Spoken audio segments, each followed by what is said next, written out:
నమస్తే, నేను దీప. ఇప్పుడు తెలంగాణ వ్యాప్తంగా ఎక్కడ విన్నా ఒక్కటే మాట వినిపిస్తోంది, ఫోన్ ట్యాపింగ్ వ్యవహారం. అయితే ఇది పక్క రాష్ట్రానికి కూడా పాకింది. రెండు రాష్ట్రాల్లో ఉన్న రాజకీయ నాయకులు, వీరితో పాటుగా ప్రముఖ వ్యాపారవేత్తలు, ఆఖరికి ఫిల్మ్ ఇండస్ట్రీలో ఉన్న వారి కొన్ని పేర్లు కూడా వినిపిస్తున్నాయి ఈ వ్యవహారానికి సంబంధించి. అదేవిధంగా కాంగ్రెస్ పార్టీ గ్రాఫ్ తెలంగాణలో ఏ విధంగా ఉంది అనే విషయాలు మాట్లాడడానికి మనతో పాటు కాంగ్రెస్కి గత ఎన్నికల్లో సర్వేయర్గా పనిచేసిన గుండ్లపల్లి సైదుల్ గారు ఉన్నారు. పర్టికులర్గా ఈయన్ని పిలవడానికి కారణం ఏంటంటే, ఈ మధ్యనే సిట్ ముందు విచారణకు ఆయన హాజరయ్యారు. ఆయన ఫోన్లు కూడా ట్యాపింగ్కి గురయ్యాయి అంటూ. అయితే సిట్ అధికారులు ఈయన అడిగిన ప్రశ్నలు ఏంటి, ఈయన చెప్పిన సమాధానాలు ఏంటి, అవన్నీ వారితో మాట్లాడదాం. నమస్తే అండి. నమస్తే మేడం.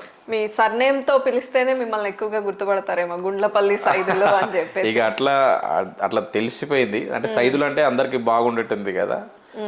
గుండ్లపల్లి సైదులు అనేది ఇప్పుడు వచ్చింది మేడం, బాగా ఫేమ్ బయటకు వచ్చేసింది ఇప్పుడు. ఓకే, ఈ ఫోన్ ట్యాపింగ్ అనేది మొత్తం సంచలనం రేపింది తెలంగాణలో మాత్రమే కాదు, అది ఏపీ వరకు పాకింది. రెండు రాష్ట్రాల్లో ప్రముఖ వ్యక్తుల్ని, రాజకీయ నాయకుల్ని, ఆఖరికి పొలిటికల్ స్ట్రాటజిస్టుల్ని, సర్వేయర్స్ని, అంటే ఒక వాళ్ళ పార్టీకి సంబంధించిన వాళ్ళతో పాటుగా మిగతా పార్టీలకు సంబంధించిన వాళ్ళు, ప్రముఖ వ్యక్తులు అందరి ఫోన్లు ట్యాప్ అయ్యాయి. కానీ మిమ్మల్ని స్పెషల్గా సిట్ ముందు హాజరుపరిచారు, అంటే రమ్మని పిలిచారు. అక్కడ ఏం క్వశ్చన్స్ అడిగారు, అసలు ఏం జరిగింది, ఫోన్ ట్యాప్ అయ్యింది అనగానే అసలు మీరు షాక్ అయ్యారా, జరిగే ఉంటుందిలే అనుకున్నారా? యాక్చువల్లీ మేడం, ఈ ఫోన్ ట్యాపింగ్ అనేది నాకు తెలియదు. నవంబర్ ఎలక్షన్స్లో, ఎమ్మెల్యే ఎలక్షన్స్ అప్పుడు 2023లో నేను సీఎం గారికి, అదేవిధంగా కాంగ్రెస్కి పొలిటికల్ సర్వేలు చేసేది. రిపోర్ట్స్ కూడా ఎక్కడ ఏం జరుగుతుంది ఏంటి అనేది, ఎమ్మెల్యేలు ఎక్కడ గెలుస్తున్నారు, ఎక్కడ గెలవట్లేదు, నేను రెగ్యులర్గా సీఎం గారికి రిపోర్ట్ ఇచ్చేటోటి. ఆ రిపోర్ట్ ప్రకారం నేను కూడా అసలు ఈ ఫోన్ ట్యాపింగ్ అనేది నాకు తెలియదు. అంటే జస్ట్ ఎలక్షన్స్ అయిపోయిన తర్వాత రీసెంట్గా నాకు ఇమ్మీడియట్గా ఒక సిట్ నుంచి ఫస్ట్ డీసీపీ గారు కాల్ చేశారు. మీరు సైదుల్ గారేనా అన్నారు. అవునండి సైదుల్ గారిని. ఏం చేస్తుంటారు మీరు అన్నారు. పొలిటికల్ స్ట్రాటజిస్ట్ అని సర్వేలు చేస్తుంటాను అని అన్నారు. ఏ పార్టీకి చేస్తుంటారు మీరు అన్నారు. లేదు సార్, నేను కాంగ్రెస్ పార్టీకి చేస్తూ ఉంటాను అని అన్నాను. అన్న తర్వాత మీ ఫోన్ ట్యాప్ అయింది మీకు తెలుసా అన్నాడు. అసలు ఫోన్ ట్యాప్ అయిన తర్వాత నేను కొంచెం కన్క్లూజన్లో ఉన్నా, అది ఫోన్ ట్యాపింగ్ ఏంది అని అన్నా. ఇమ్మీడియట్గా నాకు రీసెంట్గా జరుగుతున్నటువంటి బీఆర్ఎస్ ఫోన్ ట్యాపింగ్ది అదేనా సార్ అని నేను అడిగాను. అడిగిన తర్వాత వాళ్ళు కన్ఫర్మేషన్ చేసుకున్నారు, ఇది మీ నెంబరేనా అని. అవును సార్ నా నెంబరే, మేము ఒక 2 నెంబర్స్ చెప్తాము, ఆ 2 నెంబర్స్ మీవేనా కాదా అని చెప్పారు. ఫోన్ కన్వర్జేషన్లో అంటే నేను కన్ఫర్మ్ చేసుకోవాలి కదా మేడం, అక్కడికి వెళ్ళాలా లేదా అనేది నేను కన్ఫర్మ్ చేసుకోవాలి. నిజంగానే నా ఫోన్ ట్యాప్ అయింది అనేది వాళ్ళు నా నెంబర్స్ కన్ఫర్మ్ చేస్తేనే నేను చెప్పగలను, లేదంటే నా నెంబర్ ఎవరైనా ఇవ్వచ్చు కదా. కాబట్టి వాళ్ళు ఇమీడియట్గా నాకు కాల్ చేసినప్పుడు ఒక నెంబర్, నాకు కాల్ చేసిన నెంబర్తో పాటు ఇంకొక నెంబర్ కూడా చెప్పారు. నా 2 నెంబర్లు కూడా ఎలక్షన్స్ టైంలో నేను ఏవైతే 2 నెంబర్లు వాడానో ఆ 2 నెంబర్లు కూడా వాళ్ళు నాకు చెప్పారు, ఇవి మీవేనా అన్నారు. ఓకే రైట్, కన్ఫర్మేషన్, ఈ 2 నెంబర్లు నావే. సార్ నేను కొద్దిగా అవుట్ సైడ్ ఉన్నాను సార్, నేను ఒక 3 డేస్ తర్వాత నేను రావచ్చా అన్నాను. లేదు మీరు ఇప్పుడు ఉంటే అందుబాటులో ఉంటే ఇప్పుడు ఖచ్చితంగా మీరు రావాల్సిందే అని వాళ్ళు అన్నారు. లేదు సార్, నాకు మీరు ఇప్పుడే కదా ఇన్ఫామ్ చేసింది, నేను మండే అలా వస్తాను, నేను నెక్స్ట్ 3 డేస్ తర్వాత వస్తానని చెప్పాను. నేను నెక్స్ట్ 3 డేస్ తర్వాత, ఇది జనరల్గా చేస్తుంటారు కదా ఫోన్ ట్యాపింగ్, సరేలే ప్రొలాంగ్ చేద్దాం లేండి వెళ్ళాలా అని నేను అనుకున్నాను మేడం. అనుకున్న తర్వాత మళ్ళీ కాల్ చేశారు. మళ్ళీ కాల్ చేసినప్పుడు ఏంది సైదుల్ గారు, మీరు ఆఫ్టర్ 3 డేస్ మీరు వస్తున్నారు కదా అని అంటే, సార్ ఓకే సార్ నేను ఈరోజు వస్తాను సార్ అన్నాను. ఓకే మీరు 3 o'clockకి రండి, మీ షెడ్యూల్ 3 o'clock అన్నారు. నేను 3 o'clock నేను వెళ్ళాను. వెళ్ళగానే అక్కడ ఫస్ట్ వాళ్ళు పోలీసు వాళ్ళు అక్కడ కూర్చున్న తర్వాత వెళ్ళగానే నాకు కొద్దిసేపు కూర్చోబెట్టారు. అంటే ఆల్మోస్ట్ అది జరుగుతుంది, ఫోన్ ట్యాపింగ్ కేసు జరుగుతుంది.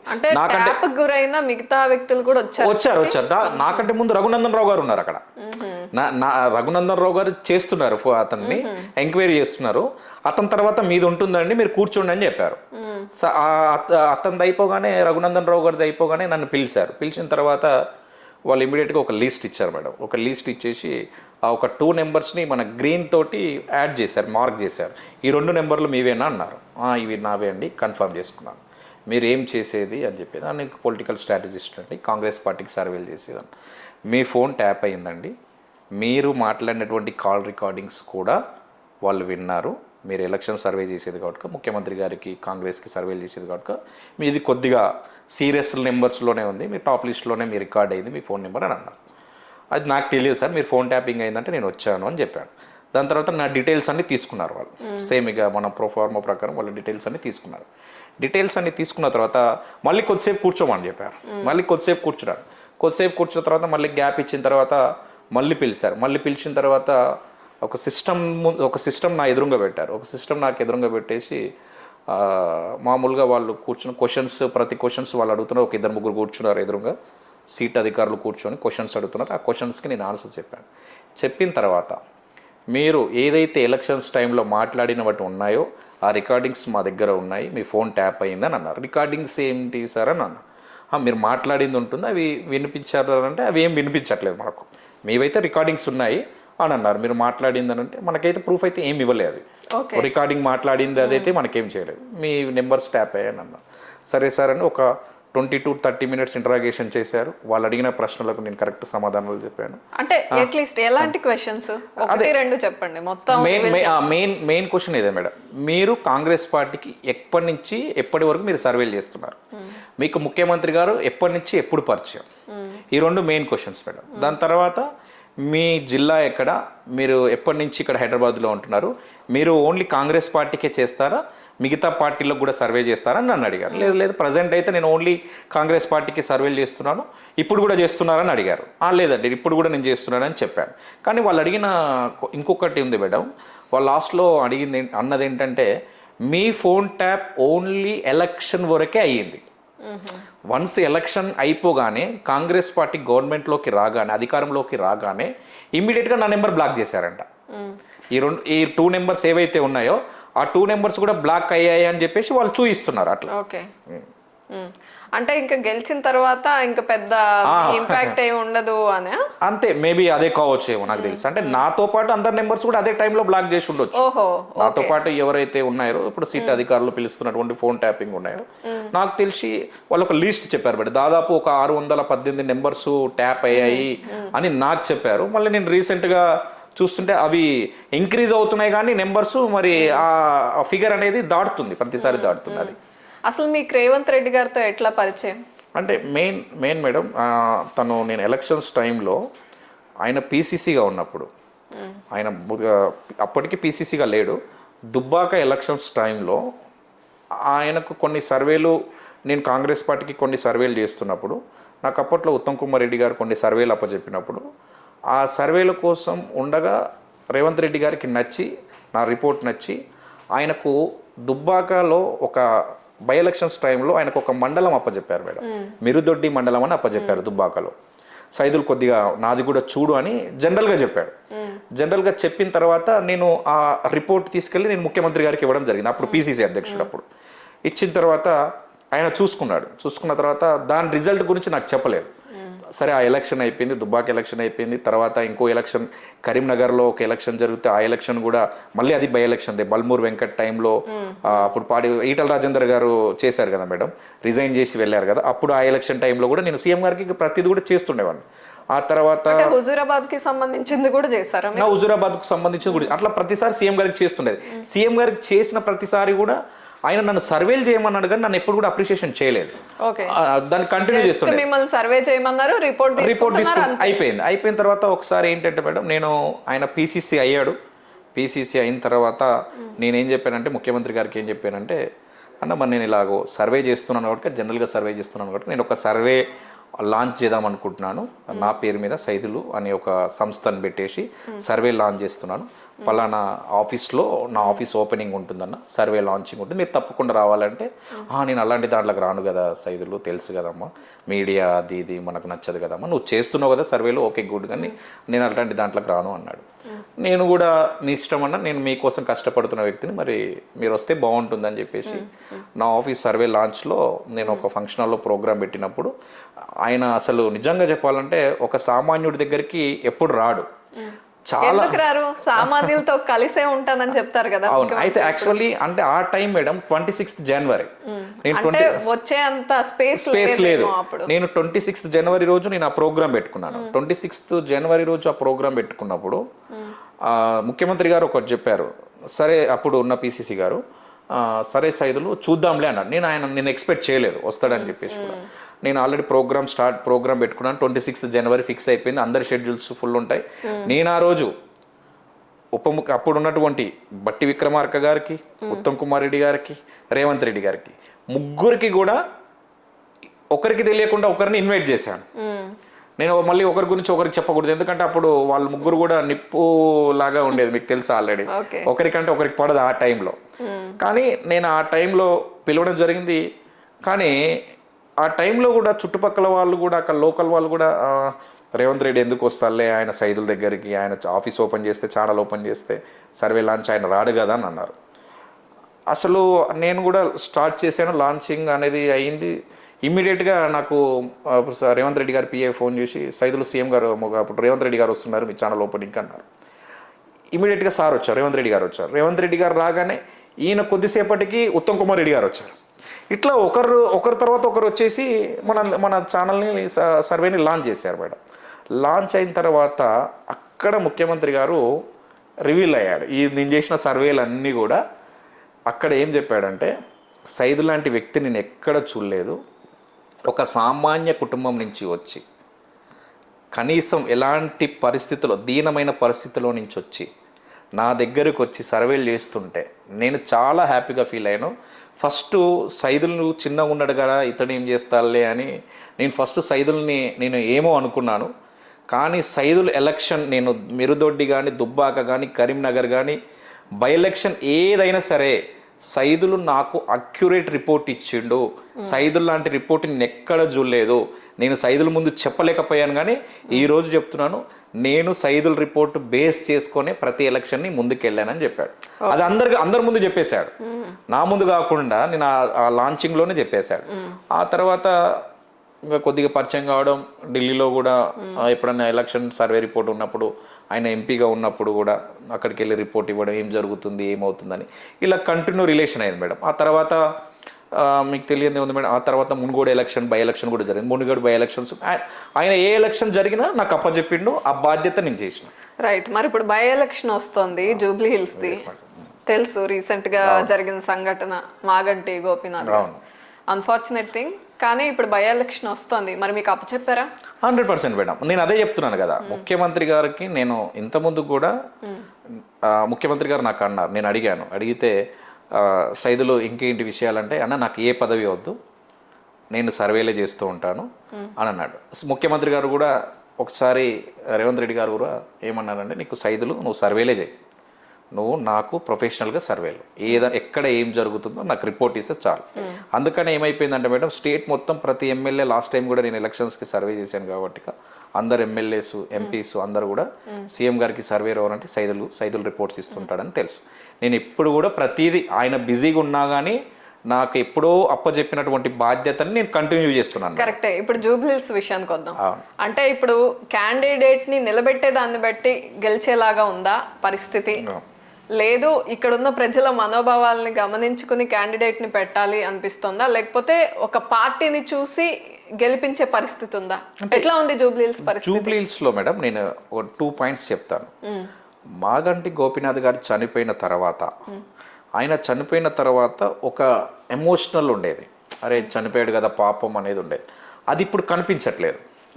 అది ఇప్పుడు కనిపించట్లేదు, కొంతకాలం మాత్రం. ఎప్పుడైనా అంతే మేడం. మీరు ఇప్పుడు రీసెంట్గా మీరు ఆఫ్ కోర్స్ మీరు చూడండి, అంతేందుకు ఎగ్జాంపుల్ మీరు కంటోన్మెంట్దే తీసుకోండి. కంటోన్మెంట్ది ఆమె చనిపోయిన తర్వాత కూడా మా కాంగ్రెస్ పార్టీ గెలవడం జరిగింది. అంటే అక్కడ ఎమోషన్, ఇక్కడ పబ్లిక్లో ఏంటి మేడం అంటే మెయిన్గా ఎమోషన్స్ అనేది వర్కౌట్ అవ్వవు. క్యాండిడేట్ మాకు డెవలప్మెంట్ అవుతుందో అవ్వట్లేదా, మేము ఇప్పుడు ఆల్వేస్ నాకు తెలిసి ఇప్పుడున్నటువంటి సిచ్యువేషన్లో ప్రభుత్వంలో అధికారంలో కాంగ్రెస్ ప్రభుత్వం ఉంది కాబట్టి కాంగ్రెస్ పార్టీ బ్రాండ్ అనేది కొంతమేరకు ఉంటుంది, బ్రాండ్ అనేది. And as it is candidate brand అనేది కూడా కొద్దిగా ఉంటుంది. కాబట్టి క్యాండిడేట్ ప్లస్ పార్టీ బేస్ చూసుకొని మనం ముందుకెళ్తూ గెలిచే ఛాన్సెస్, అవకాశాలు ఉంటాయి. ఓకే.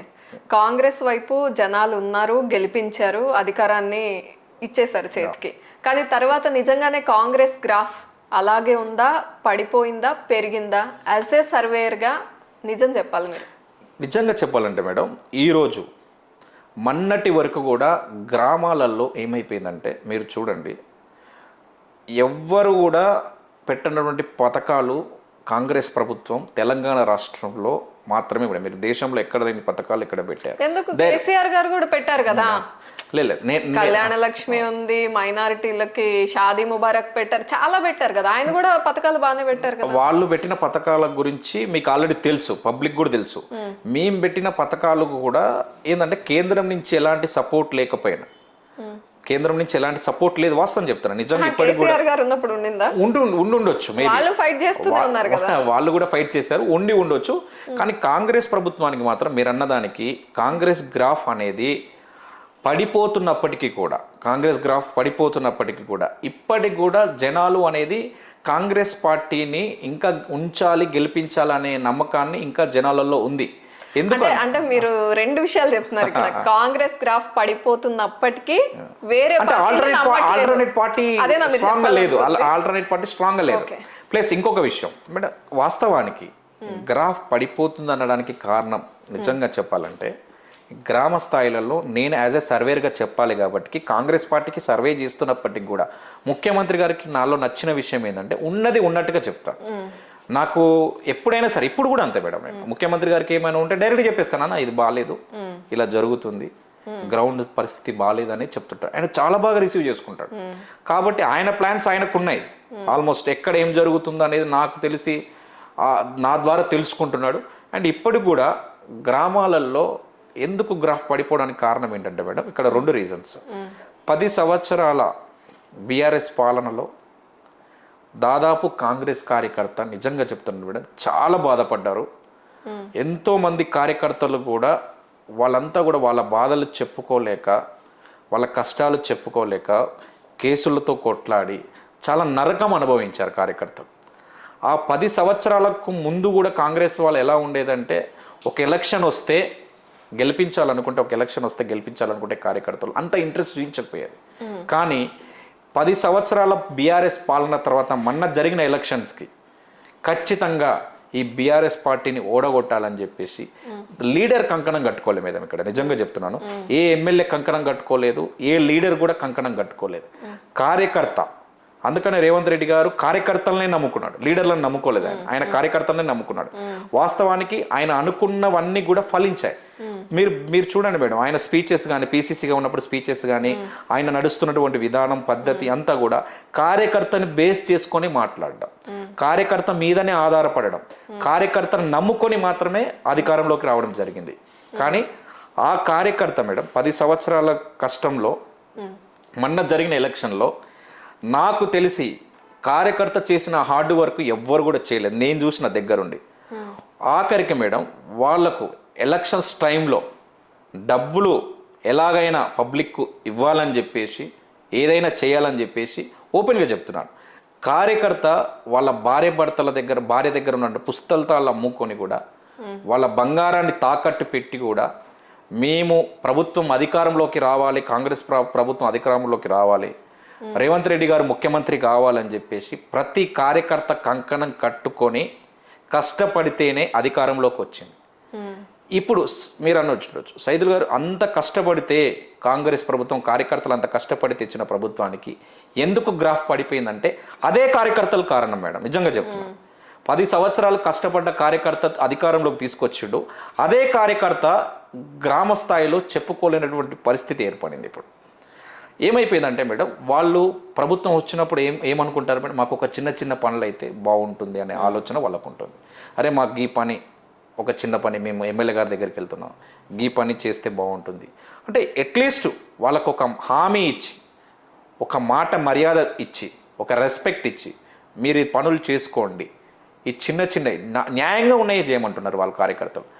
ఆ పనులు వాళ్ళకి ఏమంటే ఒక్కసారి ఎమ్మెల్యేలకు అధికారం వచ్చిన తర్వాత పొగరెక్కిపోయింది. నేను ఇప్పుడు యాజ్ ఎ సర్వేర్గా చెప్తున్నాను, చాలామంది ఎమ్మెల్యేలలో గ్రాఫ్ తక్కువ ఉంది, గ్రాఫ్ పడిపోయింది. కాదు మీరు అంటున్నారు కదా కార్యకర్త వెళ్తే ఎమ్మెల్యే ఆ చిన్న పనులకు కూడా సహకరించట్లేదని. మరి ఈ రిపోర్ట్ తీసుకెళ్లి ముఖ్యమంత్రి గారు 100% ఇచ్చారా, ఇస్తారా? లేదు, ఇచ్చాను మేడం, ఇచ్చాను కాబట్టికనే ఇంత ముందుకు చెప్పాను కాబట్టి ఈ పరిస్థితి ఉంది అని చెప్పాను కాబట్టి ప్రతి జిల్లా ఉమ్మడి జిల్లాలో ఉన్న అందరు ఎమ్మెల్యేలని ఒక్కొక్క జిల్లాలో ఉన్న ఎమ్మెల్యేలని పిలిచి 1-to-1 మాట్లాడుతున్నాడు. ఇప్పుడు ఏం జరుగుతుంది, మీ కాన్సెన్స్ లో కార్యకర్తను పట్టించుకుంటున్నారా లేదా, ప్రతి రిపోర్ట్ తెప్పించుకుంటున్నాడు. ఎమ్మెల్యేలకు వార్నింగ్ కూడా ఇస్తున్నారు ముఖ్యమంత్రి గారు, మీరు కార్యకర్తల్ని దూరం పెట్టి పబ్లిక్ ని ఇబ్బంది పెట్టినట్టయితే నెక్స్ట్ టైం మాత్రం వేరే సీరియస్ గా ఉంటుందని చెప్పేసి డైరెక్ట్ చెప్పేస్తున్నాడు. రైట్. ఇది కాకుండా ఈ కార్ రేస్ అని చెప్పి ఒక కేసు తీసుకొచ్చారు, కాళేశ్వరం అని చెప్పి ఒక కేసు తీసుకొచ్చారు, తర్వాత మూసి ప్రక్షాళన అన్నారు, ఇప్పుడు ఫోన్ ట్యాపింగ్ కేసు.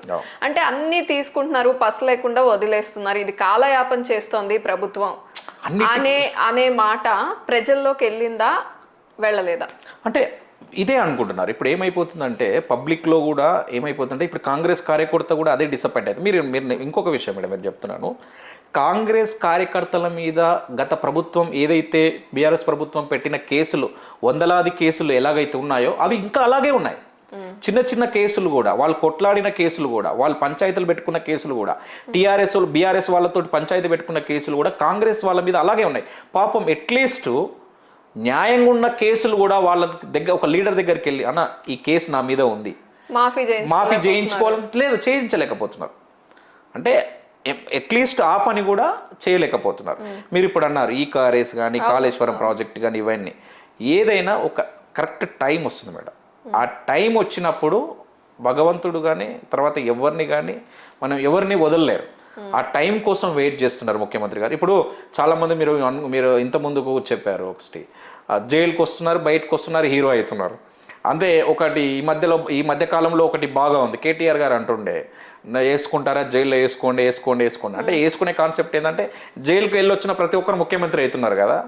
ఆ కాన్సెప్ట్ ఎందుకు మేడం జగన్మోహన్ రెడ్డి కాలేదా, వైఎస్ జగన్మోహన్ రెడ్డి కాలేదా, చంద్రబాబు నాయుడు కాలేదా, చంద్రబాబు నాయుడు జైలుకి వచ్చాక అవ్వలేదండి, ఆయన ముందే సీఎం గా ఎన్నో ఇయర్స్ చేశా. నేను మొన్న కూడా జైలుకి పోయి వచ్చిన అంటే నేనేమంటున్నా అంటే సీఎం అయినప్పటికీ కూడా కేసులుండి కష్టపడి కొట్లాడితేనే అవుతుంది. అంటే ఇప్పుడు ఈ సెంటిమెంట్ తో సీఎం అవ్వాలి అనే సెంటిమెంట్ ఎందుకు మేడం, అక్కడ ఆయన చేసింది ఇప్పుడు ఈ కార్ రేస్ కానీ తర్వాత కాళేశ్వరం ప్రాజెక్టులు కానీ ఇప్పుడు ఈ ఫోన్ ట్యాపింగ్ ఎంత దారుణం మేడం మీరే చెప్పండి. ఇప్పుడు ఎగ్జాంపుల్గా ఇప్పుడు మీరు ఒక స్టేట్మెంట్ నేను పేపర్లో చూశాను, మావోయిస్టులకు సంబంధించిన వాళ్ళ ఇబ్బందులు, వాళ్ళకి సంబంధించినటువంటి ఇన్ఫర్మేషన్ మా దగ్గర వాళ్ళు లాగుతున్నారు, మావోయిస్టులకు సంబంధించిన కేసుకు సంబంధించింది కాబట్టి వాళ్ళ మావోయిస్టులతో మాట్లాడుతున్నారనే అనుమానంతో ఫోన్ ట్యాపింగ్ చేశారు.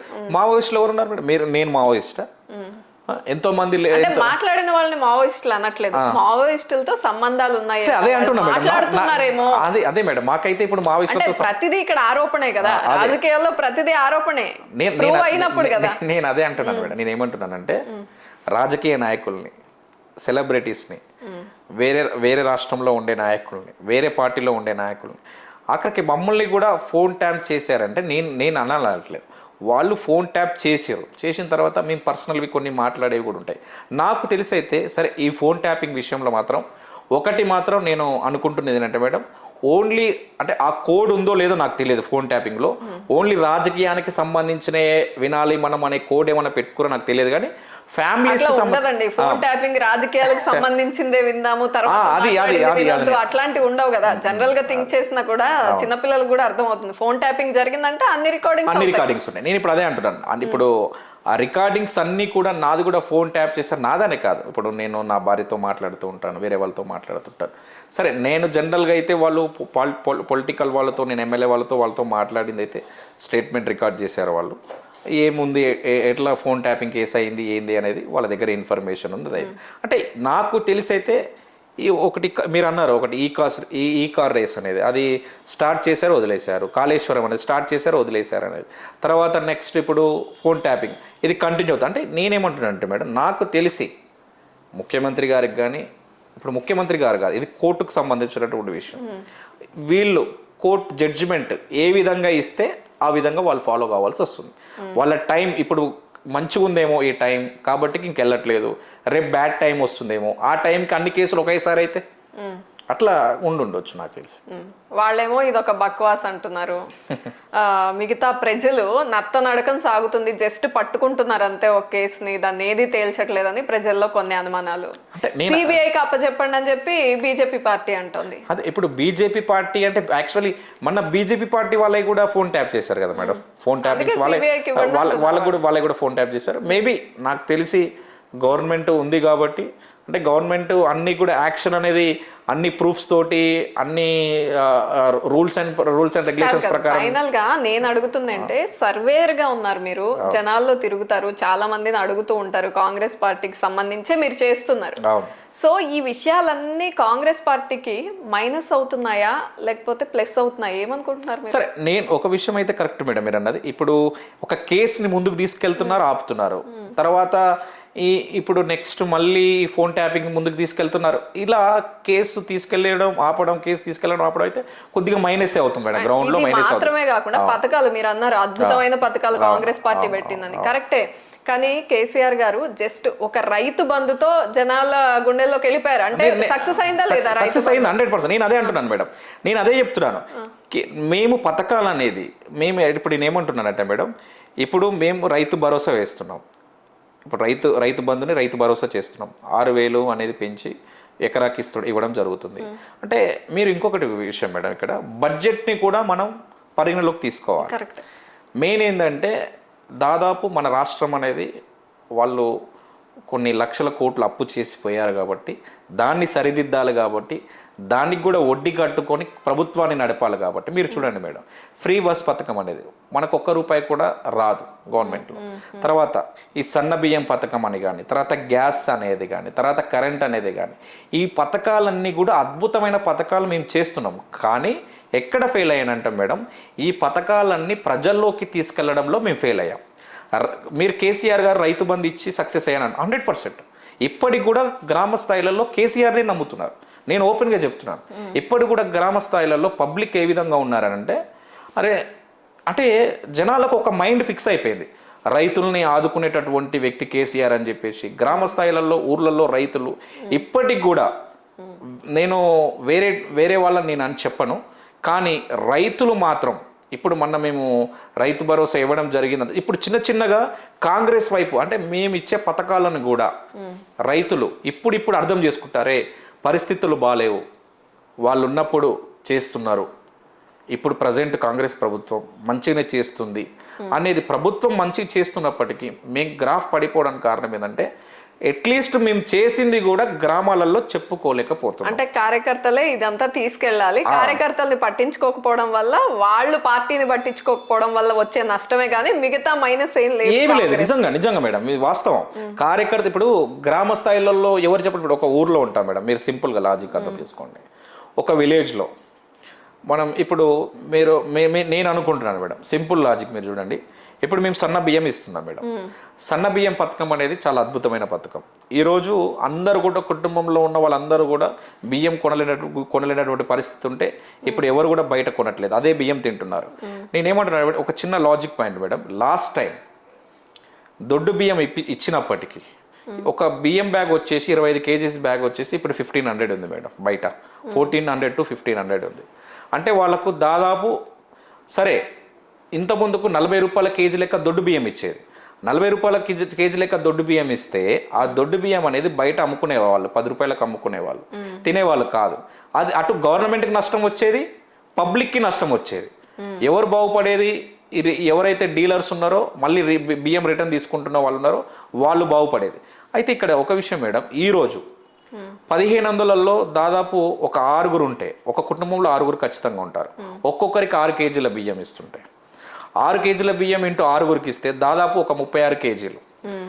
ఒక 36 కేజీలు అనేది దాదాపు 25 కేజీల బ్యాగ్ కంటే ఎక్కువనే. ఒక 25 కేజీలు ఒక కుటుంబానికి వస్తే ఆ కుటుంబం దాదాపు ఒక ₹1000 సేవ్ చేసుకుంటుంది మేడం. మీరు చూడండి, వాళ్ళు నెలకు ₹1000 ఖర్చు చేయాల్సిన అవసరం లేదు బియ్యం బ్యాగ్కి. కాబట్టి ఆ ₹1000 గత ప్రభుత్వం ఏం చేసిందో మీరు చూడండి. మనకు ఇప్పుడున్నటువంటి ప్రజెంట్ రేషన్ కార్డులు మేడం, అప్పుడున్న ప్రభుత్వానికి ఇప్పుడున్న ప్రభుత్వం ₹1,20,00,000 రేషన్ కార్డులు మేడం. ₹1,20,00,000 రేషన్ కార్డులకు ₹1000 పోయిన ప్రభుత్వం తింటే దాదాపు నెలకు దాదాపు 12,000 కోట్లు సంవత్సరానికి లేస్తే 1200 కోట్లు నెలకైతే 12,000 కోట్లు సంవత్సరానికి. దాదాపు సంవత్సరానికి 12,000 కోట్లు అంటే 10 సంవత్సరాలల్లో 12,000 కోట్లు ఇంటూ 10 వేసుకున్నా కానీ 1,20,000 కోట్లు. అంటే ఆఖరికి వాళ్ళు బీఆర్ఎస్ ప్రభుత్వం వాళ్ళు తినే బియ్యంలో కూడా తినే అన్నంలో కూడా 1,20,000 కోట్ల స్కామ్ చేసి అవినీతి చేసినట్టు ఇంక మీరు అర్థం చేసుకోండి మేడం. ఇట్లాంటివి నేను అదే చెప్తున్నాను మేడం. ఈరోజు కరెంటు 200 యూనిట్లు ఏ విధంగా ఇస్తున్నాం, రేషన్ ఏ విధంగా ఇస్తున్నాం, తర్వాత గ్యాస్ 500 రూపాయలకే గ్యాస్ ఏ విధంగా ఇస్తున్నాం, ఈరోజు ఫ్రీ బస్ ఏ విధంగా ఇస్తున్నాం, రైతు భరోసా ఏ విధంగా ఇస్తున్నాం, రైతు రుణమాఫీ ఏ విధంగా ఇస్తున్నాం. గ్రామాలలో నేను ఒకటి చెప్తున్నాను, ఒక ఐడియా, ఒక రచ్చబండ పెట్టండి. ఏదో మీటింగ్లలో మాట్లాడడం వదిలేయడం కాదు, ఏదో గాంధీ భవన్లో మాట్లాడడం వదిలేయడం కాదు. ఇంటింటికి వెళ్ళండి, ఒక మర్రి చెట్టు కింద ఒక రచ్చబండ కార్యక్రమం పెట్టండి. ఒక గ్రామంలో ఒక 100 మంది కూర్చుంటారు. ఒక 100 మందిని కూర్చోబెట్టి కాంగ్రెస్ ప్రభుత్వం పెట్టే పథకాలు కరెక్ట్గా బియ్యం నుంచి ఎంత మిగులుతుంది, కరెంటు నుంచి ఎంత మిగులుతుంది, గ్యాస్ నుంచి ఎంతమంది మిగులుతుంది, ఫ్రీ బస్ నుంచి ఎంతమందికి మిగులుతుంది, రైతు భరోసా, రైతు బంధు, రైతు రుణమాఫీ, ఇన్ని కూడా గవర్నమెంట్ నుంచి ఇన్ని వస్తున్నాయని క్లారిటీగా మేము చేసింది నిజాయితీగా పబ్లిక్కి చెప్తే రానున్న 10 సంవత్సరాలు కూడా మేమే ఉంటాం మేడం. కానీ మీరు అన్నట్టు కాదు ఒక్క నిమిషం మేడం. ఇప్పుడు కార్యకర్తలు వెళ్ళి మీకు ఇంత లాభం అవుతుందని చెప్పాల్సిన అవసరమే ఉంది, తీసుకునే వాళ్ళకి తెలుస్తుంది కదా. ఇప్పుడు ఇక్కడ మీరు మంచి పాయింట్ అడిగారు మేడం. నేనేమంటున్నాను మేడం, అడగందే అమ్మాయిన పెట్టదు. జనరల్గా పబ్లిక్ ఏముంటుందంటే మేడం, ఇవన్నీ వస్తున్నాయి బాగానే ఉంటుంది ఆ టైంకి. ఇప్పుడు ఏమైపోతుందంటే మేడం, మేము టైంకి రైతు బంధు వేయలేకపోతున్నాం, అంటే బడ్జెట్ ప్రాబ్లం తోటి. వీళ్ళు రైతులు ఏమనుకుంటారంటే అరే కాంగ్రెస్ ప్రభుత్వం ఈ విధంగానే ఉంది ఇట్లనే ఉంది అని చెప్పేసి అంటాం. పబ్లిక్లో కూడా గ్రామాలలో ఏమైపోతుందంటే మా సొంత కార్యకర్తే, మా కాంగ్రెస్ కార్యకర్తే పాపం డిసప్పాయింట్లో ఏం చేయగలుగుతున్నారంటే అరే ఏం ప్రభుత్వం ఏం పనులు అవుతలేవు అని చెప్పేసి అయ్యే పనులు చెప్పట్లేదు, మాకే పనులు అవుతలేవు అనేది పబ్లిక్ టాక్లో వెళ్ళిపోవడం వల్ల అక్కడ గ్రాఫ్ పడిపోతుంది అన్నట్టు. అది మెయిన్ థింగ్. ఇది ఏంటంటే ఎమ్మెల్యేలు పట్టించుకోవాలి, ఎమ్మెల్యేలు గ్రామాలలో తిరగాలి, ఎమ్మెల్యే ఇనిషియేటివ్గా తీసుకొని ఆయనకు ఏ గ్రామంలో ఎన్ని రోజులు ఉందో ఆ గ్రామాలలో వెళ్ళి ఆ గ్రామాలలో ప్రవేశపెట్టిన పథకాలను పబ్లిక్కి అందజేస్తే వాళ్ళకి కూర్చోబెట్టి చెప్తేనే. ఈరోజు మనం చిన్నపిల్లలకు తినమంటే కూర్చోబెట్టి చెప్తేనే వాడు అర్థం చేసుకొని తినగలుగుతాడు. ఈరోజు పబ్లిక్ కూడా మేడం ఇప్పుడు పబ్లిక్ కూడా ఎలా అయ్యారంటే మేడం, మీరు నిజంగా చెప్తున్నాను, ఒకప్పుడు మేము సర్వే చేస్తే రాజకీయ నాయకుడి గురించి చెప్పండి అంటే పబ్లిక్ని చెప్పండి అంటే పబ్లిక్ పల్స్ తీసుకోవాలనుకుంటే వీళ్ళని అడిగితే రాజకీయ నాయకుల గురించి చెప్పేది ఈ విధంగా జరుగుతుంది ఈ విధంగా అవుతుంది అనేది పబ్లిక్ చెప్తున్నారు. ఇప్పుడు రాజకీయ నాయకుల కంటే పబ్లిక్ తెలివికల్లాగా అయిపోయారు, క్లారిటీగా సర్వే చెప్పట్లేదు. నేను వెళ్ళి అడిగితే ఒక విషయం చెప్తారు, మీరు వెళ్ళి అడిగితే ఒక విషయం చెప్తారు, యువతల వాళ్ళు వెళ్ళి అడిగితే ఒక విషయం చెప్తారు. ఫైనల్గా వాళ్ళు ఏది చేయాలనుకుంటున్నారో అదే చేస్తారు. కానీ పబ్లిక్ కూడా మార్పు చెందారు మేడం నిజంగా. ఎందుకంటే ఒకప్పుడు రాజకీయ నాయకుడు పబ్లిక్ని మోసం చేసేది, పబ్లిక్ తెలివిగా మారారు. ఇప్పుడు రాజకీయ నాయకుడిని పబ్లిక్ ఆడుకుంటున్నారు. ఇది జరుగుతుంది. అంటే సర్వేలకు కూడా దొరకట్లేదు, సర్వేలో రియల్ గా అక్యురేట్ గా రిపోర్ట్స్ రావట్లేదు మేడం. అక్యురేట్ రిపోర్ట్స్ రాదు. అందుకని నేను అక్యురేట్ రిపోర్ట్ కోసం కూడా మేడం నేను ఏం చేస్తానంటే సర్వే రిపోర్ట్ కోసం నేను మైక్ పెట్టి అడిగితే అందులో రియాలిటీ రాదు. నేనేదో ఇంటింటి సర్వే అంటుంటారు, సర్వే తీసుకొని ఒక క్వశ్చనరీ తీసుకొని వెళ్ళి మీరు ఏం చేస్తారు, మీరు ఏ పార్టీకి ఓటేస్తారు కాదు మేడం. డైరెక్ట్గా మీ పేరేంటి, మీరు ఏ పార్టీకి ఓటేస్తారంటే ఎవరెందుకు చెప్తారు. నేను అందుకనే మేడం సర్వే అనేది ముఖ్యమంత్రి గారికి నాలో నచ్చిన విషయం. నేను సర్వే అనేది ఏ విధంగా చేస్తానంటే మేడం, ఒక కాన్స్టిట్యున్సీ తీసుకొని ఎక్కడైతే ఒక టీ హోటల్ ఉంటుందో ఆ టీ హోటల్లో చాలామంది కూర్చుంటారు. నా సర్వే టీంని ఒక ఇద్దరిని పంపించిన తర్వాత వాళ్ళు డిస్కషన్ చేస్తుంటారు, వాళ్ళు పబ్లిక్లో కలిసిపోయి డిస్కషన్ చేస్తుంటారు. ఈ విధంగా ఉంది ప్రభుత్వం, ఈ విధంగా అవుతుందని చెప్పేసి చుట్టూ ఉన్న వాళ్ళని అబ్జర్వేషన్ చేస్తుంటారు. వీళ్ళు ఏ పార్టీ అంటే పాజిటివ్ వస్తుందా నెగిటివ్ వస్తుందా అంటే పబ్లిక్లో ఉండి. ఇప్పుడు కూడా మేడం నేను సీఎం గారికి రిపోర్ట్ ఇవ్వడానికి కారణం ఏంటంటే నేను ఇప్పటికి కూడా ఎంఆర్ఓ ఆఫీసులలో ఒక పర్సన్ని పెట్టాను, హాస్పిటల్లో ఒక పర్సన్ పెట్టాను, టీ హోటల్ షాప్లలో ఒక పర్సన్ పెట్టాను, టిఫిన్ సెంటర్ దగ్గర ఒక పర్సన్ పెట్టాను. ఇట్లా ప్రతి పర్సన్ని పెడితే నాకు ఎక్కడ ఏం జరుగుతుంది, ఏ ఎమ్మెల్యే మోసం చేస్తున్నాడు, ఎక్కడ ఏమవుతుంది, పోలీస్ స్టేషన్స్లో కూడా నాకు సంబంధించిన ఒక పర్సన్ని పెట్టాను. ఏంది వీళ్ళు అవినీతి చేస్తున్నారా లేదా, నాకు అక్కడి నుంచి అయితే కరెక్ట్గా రిపోర్ట్ వస్తుందని చెప్పేసి నేను పెట్టడం జరుగుతుంది మేడం. మహిళా బస్సులలో కూడా ఇప్పుడు మహిళలు వెళ్తుంటారు, అక్కడ కూర్చొని కూడా కొద్ది సర్వే రిపోర్ట్ తీసుకోవడం, ఏం జరుగుతుంది ఏమవుతుంది అని చెప్పేసి. వాళ్ళు పొలం పనికి వెళ్తుంటారు, పొలం పనులలో వెళ్ళేటప్పుడు కూడా అందులో ఒక మనిషిని పెట్టడం. అంటే అక్కడ ఆ విలేజ్కి సంబంధించిన మళ్ళీ నేను కొత్త వాళ్ళని పెడితే వాళ్ళకి డౌట్ వస్తుంది. నేను వాళ్ళకి అర్థమయ్యే మనిషిని, అక్కడ ఉన్న మనిషినే మనం పెట్టి ఆమెకు ట్రైనింగ్ ఇచ్చి ఈ విధంగా చేయండి, మీకు కొంత అమౌంట్ని ఇవ్వడం జరుగుతుంది, మీరు ఇలా నాకు కొద్దిగా సర్వే రిపోర్ట్ ఇవ్వండి అమ్మా చెప్పండి. వాళ్ళు ముసలమ్మలు ఏమనుకుంటారో, నువ్వు రోజు చేసే పనివారిలో భాగంగానే వాళ్ళు ఏమనుకుంటారో, నువ్వు ఈ క్వశ్చన్స్ నువ్వు డిస్కషన్ చేస్తున్నప్పుడు వాళ్ళు ఏమనుకుంటారో నాకు చెప్పమ్మా అని అంటాం. ఇప్పుడు పొలం పనికి వెళ్ళేటాము ఒక మహిళ ఉంటుంది. నేను ఆ మహిళ ఒకటి, అబ్బా ఫ్రీ బస్సు చాలా మంచి పని చేసిండు అమ్మ, మొన్న మేము మా ఊరికి పోయి వచ్చిన బాగుంది, మంచిగా ఉంది, ఇక ఇంత ముందు కంటే నెలకు దాదాపు 3,000 4,000 అయ్యేది ఖర్చు, ఇప్పుడు ఆ 3,000 4,000 నాకు మిగులుతున్నాయని ఆమె అన్నప్పుడు ఇంకొక ఆమె అంటది, ఏం బస్సు అమ్మా జుట్లు పట్టుకొని కొట్టుకుంటున్నారు, ఏం బస్సు అని చెప్పేసి ఒక ఆమె రివీల్ చేస్తుంది. ఇంకొక ఆమె చాలా మంచి పథకం బాగుంది అని చెప్పేసి ఇంకొక ఆమె మాట్లాడడం. ఇట్లా అందరివి కూడా తీసుకోవడం వల్ల ఏమవుతుందంటే మేడం, నాకు కొద్దిగా నేను అంతా అని చెప్పను, నాకు అట్లీస్ట్ ఒక పర్సెంటేజ్ ప్రకారం నాకు సర్వే రిపోర్ట్ దొరుకుతుంది. ఓకే, కొన్ని ఇయర్స్ గా గత ఎన్నికల్లో కూడా పనిచేశారు సర్వేయర్ గా. ఫైనల్ గా ఇప్పుడు గవర్నమెంట్ ఫామ్ అయ్యాక కాంగ్రెస్ గ్రాఫ్ ఎలా ఉంది? ఒకవేళ రేవంత్ రెడ్డి గారికి మీరు చెప్పాలనుకుంటే ఏం చెప్తారు ఫైనల్ గా? నేను 100% మేడం, నేను అదే అంటున్నాను. గ్రాఫ్ అయితే గ్రామాలలో పడిపోతుంది.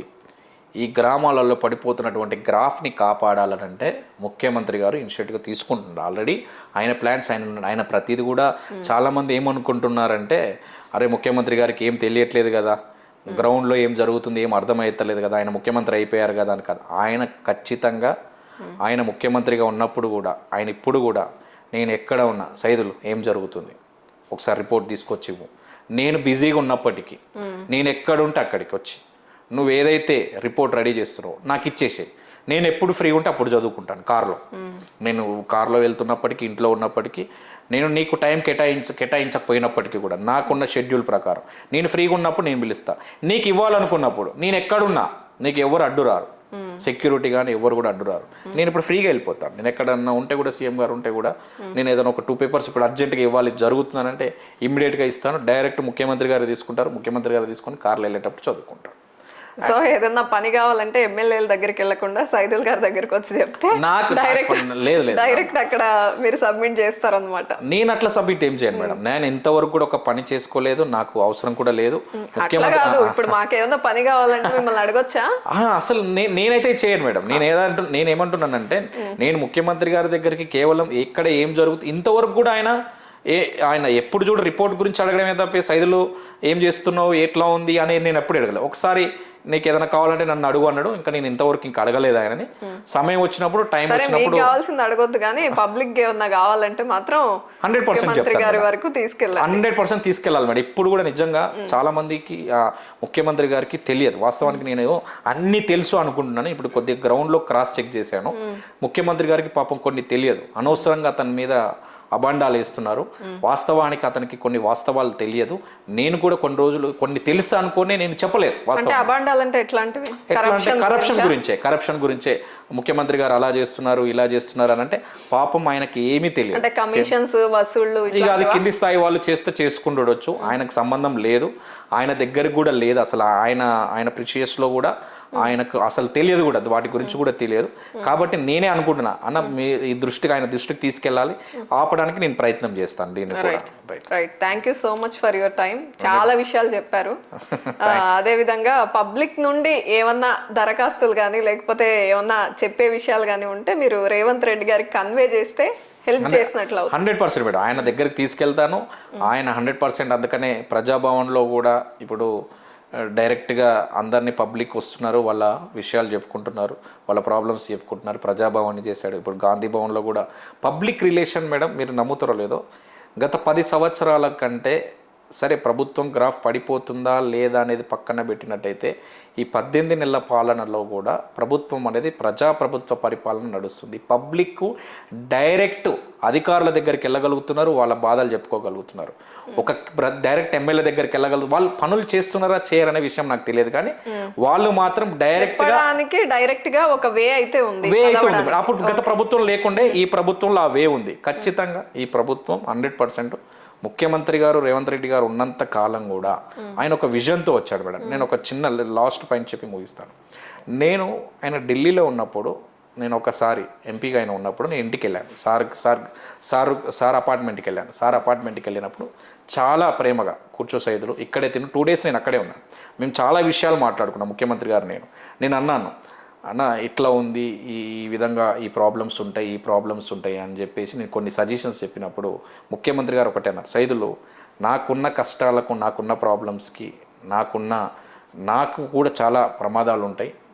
మీకు తెలియదు, నాకున్న టెన్షన్స్కి ఆ ఫ్యాన్ ఉంది కదా, ఆ ఫ్యాన్కి ఉరేసుకోవాలి. కానీ నేను ఒక విజన్తో వచ్చిన సైదులు, నేను ఖచ్చితంగా రానున్న 10 సంవత్సరాలలో ముఖ్యమంత్రి అయ్యి చూపిస్తా సైదులు అని ఆ రోజు అన్నాడు.